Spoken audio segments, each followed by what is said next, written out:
Hello friends, स्वागत है आपका एक बार फिर से अपने यूट्यूब चैनल नॉलेज में। निदेशालय संस्कृत शिक्षा राजस्थान जयपुर द्वारा 17 अगस्त 2026 को एक परिपत्र जारी किया गया है, जिसमें अधिशेष कार्मिकों के समायोजन हेतु विभागीय स्तर पर जो कार्यवाही की जानी है, साथ ही साथ समायोजन कार्यवाही निम्न समय सारणी व दिशा निर्देशों के अनुसार पूर्ण की जाएगी। उससे संबंधित क्या प्रक्रिया रहने वाली है, पूरी डेटलाइन गाइडलाइन यहाँ पे जारी की गई है विभाग द्वारा। वीडियो शुरू करने से पहले मैं आपको एक चीज़ बताना चाहूँगा कि ये जो आदेश जारी किया गया है, परिपत्र जारी किया गया है, ये अधिशेष कार्मिकों की वरीयता सूची को सही रूप से व्यवस्थित करने के लिए जारी किया गया है, ताकि इसमें किसी प्रकार का कोई संशोधन हो तो काउंसलिंग से पहले उसे सही किया जा सके। ये जो टाइम पीरियड रहेगा, इसके लिए पृथक से यहाँ पे दिशा निर्देश जारी किए गए हैं कि समायोजन की प्रक्रिया कब से कब तक रहेगी, काउंसलिंग कब से कब तक रहेगी, आपत्ति आपको कब देनी है, सारी डिटेल्स इसमें मेंशन है। जो और काउंसलिंग प्रक्रिया जो होगी वो बाद में होगी, ऑनलाइन लिंक के माध्यम से होगी। तो आइए पूरा वीडियो यहाँ से स्टार्ट करते हैं। जो अधिशेष कार्मिक हैं, जैसे अभी पोस्ट अलॉटेड हुई है budget head wise, third grade की, सेकंड ग्रेड की, तो कहीं पदों का प्रत्याहार हुआ है, कहीं पद अलॉट हुए हैं, तो उससे बहुत से कार्मिक अधिशेष हो गए हैं। तो अधिशेष होने की वजह से अब निदेशालय द्वारा एक लेटर जारी किया गया है कि काउंसलिंग के माध्यम से ही इनको पोस्टिंग दी जाएगी। तो ये बहुत ही अच्छी चीज़ है, इनिशिएटिव है। तो इसके बारे में आज हम पूरी बात जानेंगे। अब इसको थोड़ा सा स्क्रॉल करेंगे तो यहाँ आप देखेंगे समायोजन प्रक्रिया के संबंध में यहाँ पे जो डेट्स निर्धारित की गई है, जैसे अधिशेष कार्मिकों के समायोजन के संदर्भ में दिशा निर्देश जारी करना एंड सीनियरिटी वाइज अस्थायी सूची जारी करना। मतलब जो अधिशेष कार्मिकों की वरीयता है उसके आधार पर अस्थायी सूची जारी की गई है। तो वो कल कर दी गई है 17 अगस्त 2026 को। वरीयता निर्धारण हेतु आवेदन प्राप्ति, साथ ही सूची से संबंधित आपत्ति तथा परिवेदना आमंत्रण। अब इसमें आपको दो फॉर्मेट प्रदान किए गए हैं।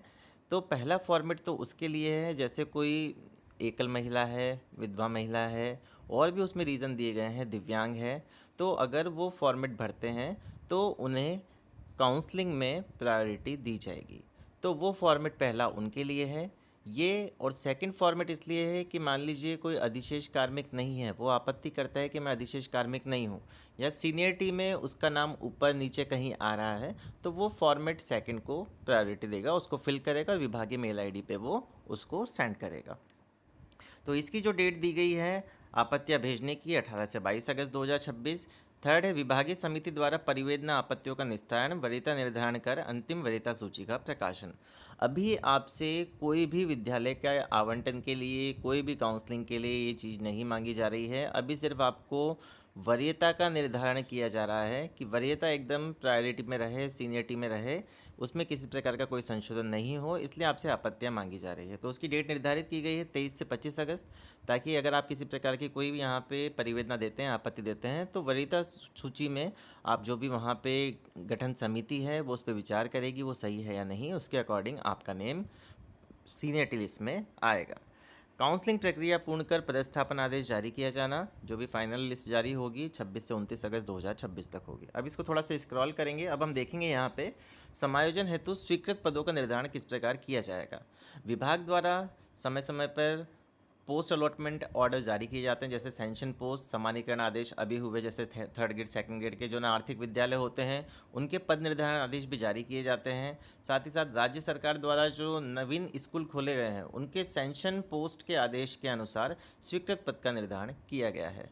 अब चाहे इन पदों को शारदा अपन पोर्टल पर प्रदर्शन या IFMS पद मैपिंग किया जाना शेष हो। ये बहुत इंपॉर्टेंट चीज़ है कि इस चीज़ को समझिए। जैसे अभी ऑर्डर जारी किए गए थर्ड ग्रेड के budget head wise, second grade के बजट हेड वाइज, लेकिन ऑर्डर जारी हो गए हैं तो उन्हीं को ही हमें फाइनल पद अलॉटमेंट मानना है, चाहे वो शाला दर्पण पे उनकी मैपिंग हुई हो या IFMS पे उनकी मैपिंग नहीं हुई हो जाता है, प्रोसेस चलती रहती है, टाइम लगता है। तो इसके रिगार्डिंग हमें ये चीज़ का ध्यान रखना है।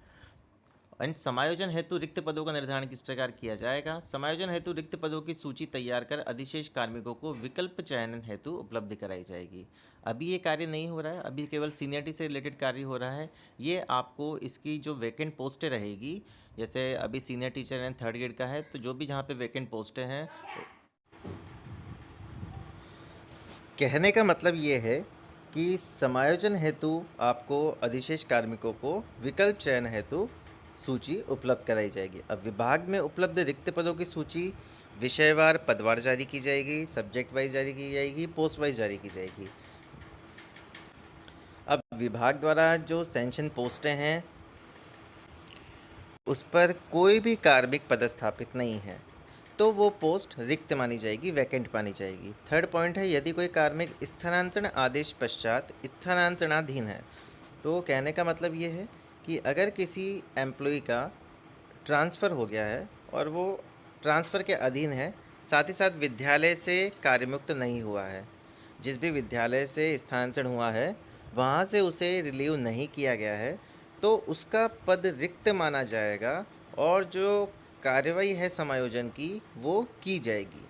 सपोज़ मैं खुद को ले लेता हूँ, यहाँ पे इसमें एग्जांपल दिया गया है कि मेरा ट्रांसफ़र कोटा से बूंदी हो गया है। हम विद्यालय ले लेते हैं, कोटा विद्यालय से बूंदी विद्यालय को हो गया है, किंतु मुझे कार्यमुक्त नहीं किया जाएगा या किसी भी कारणवश मुझे कार्यमुक्त नहीं किया गया है वहाँ से, तो उस स्थान को रिक्त माना जाएगा। मतलब मेरी जहाँ पोस्टिंग है, मेरा ट्रांसफ़र आदेश आ गया है, मैं स्थानांतरणाधीन हूँ, अगर मुझे रिलीव नहीं किया गया है तो उस पोस्ट को यहाँ पे वैकेंट माना जाएगा। अब फोर्थ ऑप्शन हम यहाँ पे लेते हैं, इससे थोड़ा सा अलग है कि कोई कार्मिक है जिसका स्थानांतरण हो गया है, वो भी स्थानांतरणाधीन है, लेकिन उसे कार्यमुक्त कर दिया गया है। अब उसे जिस स्थान के लिए कार्यमुक्त किया गया है, लेकिन उस कार्मिक द्वारा अभी तक भी वहाँ पे कार्यरम नहीं किया गया है, ज्वाइन नहीं किया गया है, तो उस पद को रिक्त नहीं माना जाएगा। मतलब उस पद पे समायोजन की कार्यवाही नहीं की जाएगी। फोर्थ पॉइंट में यही लिखा गया है। साथ ही साथ फिफ्थ पॉइंट है, यदि किसी पद पर कार्मिक कार्यरत है किंतु शारदापन पोर्टल पर प्रदर्शन किया जाना शेष है तो पद को वैकेंट नहीं माना जाएगा। बहुत बार होता है, टेक्निकल एरर्स आती है जिसकी वजह से शारदापन पर मैपिंग नहीं हो पाती है पोस्ट की, तो वो अधिशेष में शो हो जाते हैं, लेकिन अब वो वहाँ पे पोस्ट है और कार्मिक भी उसी पोस्ट पे पदस्थापित है, तो ये टेक्निकल एरर है, इसको सुधार कर दिया जाएगा। आप इसमें भी एक लेटर अपनी तरफ से दे सकते हैं चाहे तो। अब समायोजन हेतु अधिशेष कार्मिकों का निर्धारण कैसे किया जाएगा? मतलब कौन होंगे अधिशेष कार्मिक? स्वीकृत पद पर कार्यरत कार्मिक के अतिरिक्त अन्य जितने भी कार्मिक हैं उन सभी को अधिशेष माना जाएगा। मतलब विद्यालय में एक कार्मिक कार्यरत है तो 3 यहाँ पे कार्यरत, मतलब विद्यालय में एक पद स्वीकृत है और 3 कार्यरत कार्मिक हैं, तो उसमें एक कार्मिक जो रहेगा जिसको स्वीकृत पद पर यहाँ पे पदस्थापित किया गया, उसके अतिरिक्त जो 2 कार्मिक हैं उन्हें अधिशेष माना जाएगा। उसके बारे में हम नीचे बात करेंगे कि कार्मिक के विशेष विषय के अतिरिक्त अन्य किसी विषय के विरुद्ध पदस्थापित कार्मिक अधिशेष माने जाएंगे। अगर मान लीजिए कार्मिक सेम पोस्ट और सेम विषय पर कार्यरत है तो उसे आप अधिशेष नहीं मानेंगे। अगर किसी अन्य विषय के पद विरुद्ध वो कार्यरत होगा तो पद विरुद्ध जो वर्ड आता है उसमें उस कार्मिक को अधिशेष माना जाएगा। विद्यालय में जैसे कोई प्रतिनियुक्त होता है, डेपुटेशन कार्य व्यवस्था लगे रहते हैं कार्मिक, तो स्वीकृत पद पर उनको पदस्थापित नहीं माना जाता है, जो उनका मूल पद रहता है वही हमेशा से कंसिडर होता है। इसमें लिखा गया है ताकि आपको क्लियर हो सके। और विद्यालय में पदस्थापन दिनांक के आधार पर वरिष्ठ कार्मिक को स्वीकृत पद पर पदस्थापित और दूसरे कार्मिक को अधिशेष माना जाएगा। अब इस पहले वाले पॉइंट को और फोर्थ वाले पॉइंट को आप थोड़ा सा मैच कीजिए यहाँ पे, कि जो वरिष्ठ कार्मिक होगा जिसने विद्यालय में ज्वाइन पहले किया है, पदस्थापन दिनांक मतलब विद्यालय में जो ज्वाइन पहले किया है उसे ही आपको वरिष्ठ कार्मिक माना जाएगा, और जो जूनियर होगा वो अधिशेष रहेगा जो बाद में विद्यालय में जिसने ज्वाइन किया है। अब फिफ्थ पॉइंट पे आते हैं, यदि विद्यालय में एकाधिक कार्मिकों का पदस्थापन एक ही दिनांक को हुआ है तो जन्म दिनांक के आधार पर वरिष्ठ कार्मिक को स्वीकृत पद पर पदस्थापित और इतर कार्मिक को अधिशेष माना जाएगा। ऐसे केसेस बहुत सी जगह होते हैं कि एक ही विद्यालय में पोस्टिंग दी गई 2 कार्मिकों को, सेम टाइम पे दी गई, सेम ही उनकी ज्वाइनिंग है और एक ही, अब वहाँ पे विभाग द्वारा मान लीजिए पद को हटा दिया गया है, तो अब उनकी अधिशेष कार्मिक कौन रहेगा? कहने का ये तात्पर्य है यहाँ पे कि अगर सेम आपकी ज्वाइनिंग डेट है विद्यालय में, तो जब सेम ज्वाइनिंग डेट हो गई है तो ऊपर वाले पॉइंट में हमने पढ़ा था कि वरिष्ठ कार्मिक जो रहेगा जिसने पहले ज्वाइन किया है, तो ये कंडीशन तो यहाँ समाप्त हो गई क्योंकि दोनों ने सेम ही टाइम यहाँ पे ज्वाइन किया। तो अब उस स्थिति में यहाँ पे लिखा गया है कि उसके बाद वरिष्ठ कार्मिकों को उनकी डेट ऑफ बर्थ से देखा जाएगा। अब जिस कार्मिक की जन्म दिनांक यहाँ पे ज़्यादा है उस कार्मिक को अधिशेष नहीं माना जाएगा, जिसकी जन्म दिनांक कम है उस कार्मिक को अधिशेष माना जाएगा। अब मान लीजिए एक और कंडीशन हो गई कि उनकी तो जन्म दिनांक भी सेम है, डेट ऑफ बर्थ भी सेम है, तो विभागीय जो वरिष्ठता सूची होती है, अंतिम प्रकाशन सूची जो प्रतिवर्ष विभाग द्वारा जारी की जाती है, उसके बाद वरिष्ठता का यहाँ पे निर्धारण किया जाएगा कि कौन विद्यालय में अधिशेष होगा। ये हो गई 5th पॉइंट वाली बात। अब 6 पॉइंट पे हम चलते हैं। नवीन भर्ती में एक से अधिक कार्मिकों का पदस्थापन किसी विद्यालय में अगर किया गया है तो विभागीय आदेश के तहत बहुत बार कोई पद समाप्त हो जाता है, तो अधिशेष की स्थिति निर्धारण के लिए परीक्षाधीन कार्मिक की वरिष्ठता का निर्धारण भी जन्म दिनांक के आधार पर किया जाएगा। इसमें कहने का मतलब ये है कि मतलब एक यहाँ पे विद्यालय में 2 पोस्ट थे, 2 पोस्टें थी, मान लीजिए हिंदी की 2 पोस्टें थी। अब दोनों पोस्ट में से एक पद को वहाँ पे विलुप्त कर दिया गया, नवीन भर्ती की बात चल रही, तो अधिशेष की स्थिति के निर्धारण के लिए यहाँ पे जो प्रोबेशनर एम्प्लॉय रहेंगे उनकी सीनियरिटी का निर्धारण उनकी डेट ऑफ बर्थ के आधार पर ही किया जाएगा। यहाँ पे स्पष्ट रूप से लिखा गया है। साथ ही डेट ऑफ बर्थ के आधार पर वरिष्ठ कार्मिक को स्वीकृत पद पर पदस्थापित और दूसरे कार्मिक को अधिशेष माना जाएगा। अब यहाँ भी सेम कंडीशन डाल दी है, अगर डेट ऑफ बर्थ समान है तो उनकी जो मेरिट बनी थी नए कार्मिकों की उसके आधार पर उनकी वरिष्ठता का निर्धारण किया जाएगा कि कौन अधिशेष रहेगा और कौन विद्यालय में सेंशन पोस्ट पर रहेगा। साथ ही अब बात करते हैं 7 पॉइंट की। यदि कोई कार्मिक स्थानांतरण के बाद विद्यालय से कार्मिक होकर स्थानांतरणाधीन विद्यालय में कार्यग्रहण नहीं करता और उसका स्थानांतरण आदेश संशोधन हो जाता है या किसी अन्य कारणवश वह पूर्व विद्यालय में कार्यग्रहण कर लेता है, तो जो नवीन कार्यग्रहण दिनांक को स्वीकृत रिक्त पद की स्थिति के आधार पर उसे पदस्थापित माना जाएगा। साथ ही साथ स्थानांतरण पदस्थापन संबंधी न्यायिक प्रकरण, मान लीजिए किसी ने कोर्ट केस किया हुआ है अधिशेष की स्थिति के निर्धारण के लिए, तो माननीय न्यायालय का जो आदेश लागू होगा उसी के अनुसार अधिशेष कार्मिकों का निर्धारण किया जाएगा। विभाग में शिक्षक कार्मिक के समानीकरण हेतु जारी आदेश संशोधन आदेश दिनांक को अधिशेष कार्मिक की स्थिति का आधार दिनांक मानकर अधिशेष स्थिति का निर्धारण किया जाए। अब हम बात करेंगे अधिशेष कार्मिकों की सूची व उससे संबंधित गाइडलाइन। अभी हमने बात करी थी अधिशेष कौन होगा। अब हम यहाँ पे देखेंगे कि अधिशेष कार्मिकों की विषयवार पदवार अस्थायी वरीयता सूची संलग्न कर प्रकाशित की जा रही है। मतलब जो इसके साथ एनक्लोज डॉक्यूमेंट है, सीनियरिटी वाइज वो अधिशेष कार्मिकों की वरीयता सूची प्रकाशित कर दी गई है। काउंसलिंग प्रक्रिया जब होगी तो उस दौरान जो भी अधिशेष कार्मिक है जो सूची में रहेंगे उनको जो भी वैकेंट पोस्ट रहेगी प्राथमिकता से चयन किए जाने का ऑप्शन दिया जाएगा। साथ ही साथ कार्मिक की वरीयता के आधार पर चयनित स्थान का निर्धारण किया जाएगा। यहाँ लिखा गया है कि सूची जो बनाई गई है ये वरीयता के अनुसार व्यवस्थित की गई है और जो वरीयता का निर्धारण किया गया है वो इनिशियल स्टेज पर अंतिम प्रकाशित वरिष्ठता सूची के आधार पर, साथ ही साथ परिवीक्षाधीन जो कार्मिक है उनकी वरीयता का निर्धारण उनकी मेरिट सूची के आधार पर किया गया है और जो ग्रामीण स्वेच्छा के कार्मिक हैं, अनुदानित कार्मिक हैं, उनकी वरिष्ठता का निर्धारण नियुक्ति तिथि तथा नियुक्ति तिथि समान होने पर जन्म दिनांक के आधार पर किया गया है। अब वरीयता सूची में स्थायी कार्मिक वरिष्ठ रहेंगे, अनुदानित कार्मिक कनिष्ठ रहेंगे, परीक्षाधीन कार्मिक कनिष्ठतम निर्धारित किए गए। जो सीनियरिटी लिस्ट जारी की गई है उसका क्रम ये निर्धारित किया गया है, स्थायी कार्मिक वरिष्ठ, अनुदानित कार्मिक कनिष्ठ और जो प्रोबेशनर एम्प्लॉय है वो कनिष्ठतम निर्धारित किए गए हैं। अब अस्थायी सूची को निम्न प्राथमिकताओं के आधार पर पुनर्संयोजित कर अंतिम वरीयता सूची प्रकाशित की जाएगी। अभी आपसे किसी प्रकार का कोई ऑप्शन नहीं मांगा जा रहा है, केवल विभाग द्वारा एक प्रॉपर वरीयता सूची का निर्धारण किया जाना है, उसी पे कार्य भी किया जा रहा है। तो यहाँ पे अंतिम वरीयता सूची के आधार पर ही काउंसलिंग प्रक्रिया पूर्ण होगी। तो ये सबसे बेस्ट है, इस बार काउंसलिंग प्रक्रिया होने वाली है। अब इसमें जिनको प्रायोरिटी दे सकते हैं विभाग, उनके लिए मेंशन किया गया है कि जो भी दिव्यांग कार्मिक, जो भी हैंडीकैप है, जिनका परसेंटेज 40 या 40 से अधिक होना चाहिए, 40 से कम होगा तो उनको प्रायोरिटी यहाँ पे नहीं दी जाएगी। साथ ही साथ सक्षम प्रमाण पत्र या UDID कार्ड जो उनका जारी होता है मेडिकल द्वारा वो उनको उपलब्ध कराना होगा। कोई विधवा महिला है, जैसे सक्षम प्रमाण पत्र उपलब्ध कराने पर तो वो आपको वहाँ पे प्रमाण उपलब्ध करवाना होगा। अगर कोई परित्यक्ता महिला है,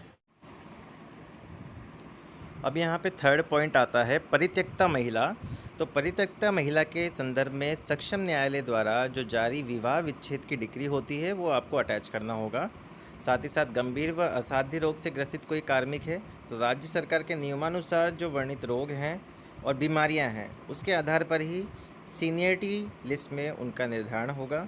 जो एकल महिलाएं हैं उन्हें अविवाहित होने की स्वघोषणा प्रस्तुत करनी होगी। जैसे एक्स सर्विसमैन है, भूतपूर्व सैनिक है, तो उन्हें अपना पेंशन डायरी व पीपीओ की प्रति प्रस्तुत करनी होगी। अन्य महिला कार्मिक व शेष ग्रामीण, इन्हें यहाँ पे अधिशेष की जो सीनियरिटी लिस्ट होगी उसमें प्रायोरिटी दी जाएगी काउंसलिंग के टाइम पे। तो यहाँ पे पॉइंट कंप्लीट हो चुका है। अब 5th पॉइंट पे चलते हैं। राजकीय सेवा में कार्यरत पति पत्नी का कोई ऐसा प्रकरण हो, तो कोई जिले की सीमा के अधीन ही हो, मतलब किसी जिले में ही हो, तो बिंदु संख्या 4 के उपबिंदु 1 से 4 पर, जैसे first, second, third, fourth point का है ये चारों पॉइंट, इसके दी गई वरीयता के पश्चात, जो भी वरीयता मान लीजिए इन लोगों ने दी, ऊपर वालों ने, अगर कोई स्थान शेष रह जाएंगे तो उनके लिए विचार किया जाएगा। पति पत्नी प्रकरण है तो राजस्थान राज्य सरकार के कार्मिकों के लिए ही विचार किया जाएगा। जो भी सेंट्रल गवर्नमेंट के एम्प्लॉयज़ हैं, अन्य राज्य सरकार है, पीयूसीयू है, निजी उपक्रम है आदि के कार्मिकों को जो भी हस्बैंड वाइफ वाले प्रकरण रहेंगे उसमें सम्मिलित नहीं किया जाएगा। बिंदु संख्या 4 व 5 में प्रदर्शित प्रकरणों के आधार पर वरीयता प्राप्त किए जाने हेतु कार्मिक द्वारा संलग्न प्रपत्र अ की पूर्ति कर आवश्यक दस्तावेजों के साथ 5 दिवस के अंदर, मतलब दिनांक 22 अगस्त तक, विभाग की मेल आईडी यहाँ पे दी गई है। साथ ही साथ वरिष्ठ अध्यापकों के लिए अलग है, थर्ड ग्रेड के लिए अलग है, इस पर भिजवाया जाना अनिवार्य है। मेल आईडी के अतिरिक्त किसी अन्य माध्यम से आप ये आपकी डिटेल्स नहीं सेंड करेंगे, किसी भी आवेदन पर विचार नहीं किया जाएगा। निर्धारित दिनांक तक वरीयता के संबंध में आवेदन प्राप्त नहीं होने की स्थिति में वरीयता प्रकरण पर कोई विचार विभाग द्वारा नहीं किया जाएगा।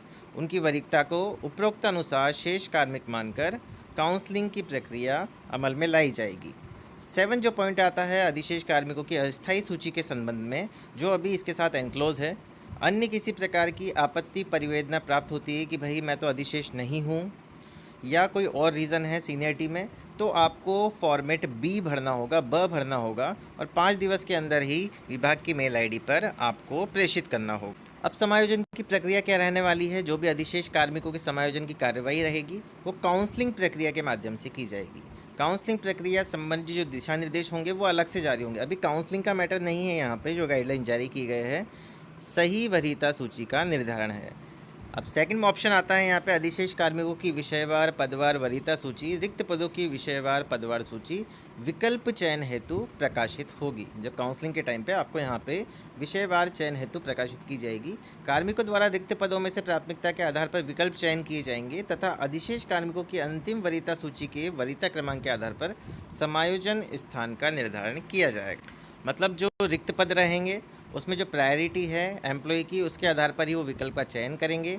यदि निर्धारित दिनांक तथा अन्य निर्धारित दिनांक तक किसी कार्मिक द्वारा काउंसलिंग हेतु विकल्प नहीं चयन किया जाता है तो उसका पदस्थापन अन्य कार्मिकों को आवंटित स्थानों में से जो शेष रह जाएंगे बाद में वो विभाग ऑटोमेटिकली अलॉट करेंगे। अगर वो काउंसलिंग का फॉर्म विकल्प चयन नहीं करेंगे तो फिर डिपार्टमेंट अपने अकॉर्डिंग उन्हें आवंटित स्थानों में से जो भी शेष रह जाएंगे विभाग उन्हें यहाँ पे निर्धारित किया जाएगा विभाग द्वारा। और इसके लिए अलग से एक लिंक मिलेगा आपको, तो उस लिंक पे आपको कार्य करना होगा, तो उसके बारे में बाद में बात करेंगे।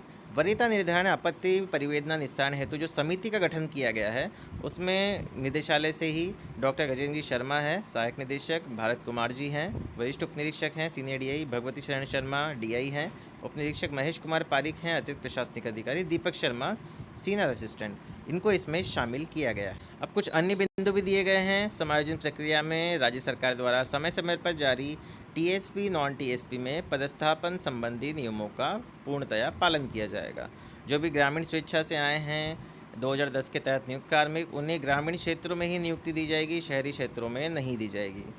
कार्मिक द्वारा समायोजन व काउंसलिंग प्रक्रिया के दौरान किसी प्रकार का कोई अवैध दस्तावेज फर्जी जालसाजी पूर्वक तरीके से संलग्न कर प्रस्तुत करने की स्थिति में संबंधित कार्मिक के विरुद्ध अनुशासनात्मक कार्रवाई अमल में लाई जाएगी।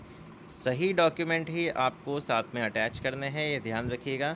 यह संपूर्ण समायोजन प्रक्रिया माननीय उच्च न्यायालय में लंबित विभिन्न रिट याचिकाओं के अंतिम निर्णयों के अधीन रहेगी। अब लास्ट में हमारे पास ऑप्शन आता है अधिशेष कार्मिकों की सूची, सेकंड ग्रेड और थर्ड ग्रेड। इसमें प्रतिलिपि यहाँ पे आपको दी गई है। अब पहला आता है वरीयता आवेदन प्रपत्र अ। ये आप देख सकते हैं, इस फॉर्मेट को आपको सिंपल सा भरना है। आपकी एम्प्लॉय आईडी, एम्प्लॉय का नेम, पद, विषय, विद्यालय, एनआईसी आईडी, अस्थायी वरीयता सूची क्रमांक, मोबाइल नंबर, ये आप भर सकते हैं। अब आवेदित प्राथमिक प्रकरण। अब ऐसे कार्मिक जो दिव्यांग हैं, विधवा महिला, परित्यक्ता महिला, गंभीर असाध्य रोग से ग्रसित कार्मिक हैं, एकल महिला, भूतपूर्व सैनिक, जिसके बारे में हमने ऊपर बात करी है, पति पत्नी प्रकरण में चयन कर अपनी प्राथमिकता यहाँ पे आपको लिखनी है। एक से अधिक प्राथमिकता चाह जाने पर अलग अलग क्रम पर आपको अंकित करना है। तो ये जो फॉर्मेट है ये इन्हीं के लिए है। अब जो सेकंड फॉर्मेट है उसकी बात कर देते हैं, साथ में अटैचमेंट आप यहाँ लगा ही देंगे। अब अधिशेष संबंध सूची के संबंध में जो आपत्तियाँ हैं, मतलब जो सूची जारी की गई है अभी निदेशालय के द्वारा, उसमें आपको अगर किसी प्रकार की आपत्ति है तो इस प्रपत्र बी में आपको वो सूचना भरनी है। मान लीजिए आपकी सीनियरिटी ऊपर नीचे हो रही है या आप खुद अधिशेष है ही नहीं, इस सूची में आपको दर्शा दिया गया है, तो आपत्ति परिवेदना का विस्तृत विवरण आपको यहाँ पे दर्ज करना है, डॉक्यूमेंट अटैच करने हैं। उसके बाद आपको ये सील साइन करके, आपके मतलब जो भी हस्ताक्षर है वो दिनांक से करके, उसको आपको विभागीय मेल आईडी जो निर्धारित की गई है उसी पे ही आपको प्रेषित करना है। तो ये तो हुई पूरी बात हमारी अधिशेष कार्मिकों के समायोजन और जो भी काउंसलिंग होने वाली है उससे रिलेटेड। तो अगर आपको कोई डाउट हो तो आप कमेंट सेक्शन में मुझसे पूछ सकते हैं। अगर आपको वीडियो पसंद आया हो तो प्लीज़ चैनल को सबसे पहले सब्सक्राइब करें, वीडियो को लाइक और शेयर करना ना भूलें। Thank you.